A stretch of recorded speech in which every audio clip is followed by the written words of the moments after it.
Peter doesn't leave his relationship with Jesus out in a distant fashion from his family. He brings him home and makes sure that his family is positively impacted by that faith. I don't know about you, but the family I was raised in didn't really bring Jesus home much. There were a lot of times when there were things that could have used a great solution provided by heaven, but we just didn't seem to get it. Whatever your family status today, whether you're single or married, whether you have kids or whether that's still a future possibility, but the family that is defining, the family that is in your life from here until the time you leave to go to heaven, have you brought Jesus home to your family? It's interesting as the story unfolds, telling the life of Jesus, that the life of Peter runs alongside it. The very next chapter, Peter's at work one day. His profession was fishing. And he's fished all night on the Sea of Galilee and has realized no result at all. Fished all night, caught nothing. And Jesus comes and borrows his boat and sets out from the edge of the lake to teach the people.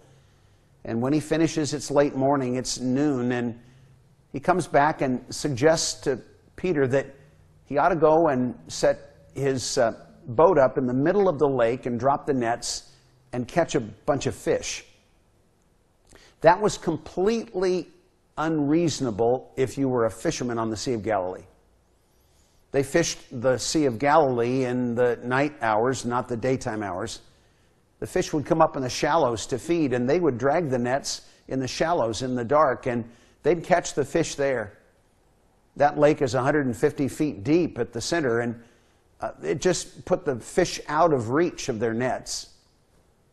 But Peter took Jesus' advice and went out into his professional life and took a big risk. He was going to do his professional life the way Jesus suggested. And the story is unusual in that it recounts a massive result. That Peter's catch that day exceeded anything they would have expected. In fact, the text says that they caught such a large number of fish that their nets began to break. It exceeded their expectations to see what God could do when their work was done in a way that was directed by him. Have you brought Jesus to work with you? Has the way you approach your job become different because of your relationship with him? The New Testament says, whatever you do, work at it with all your might, knowing that it's God that you're serving while you're there.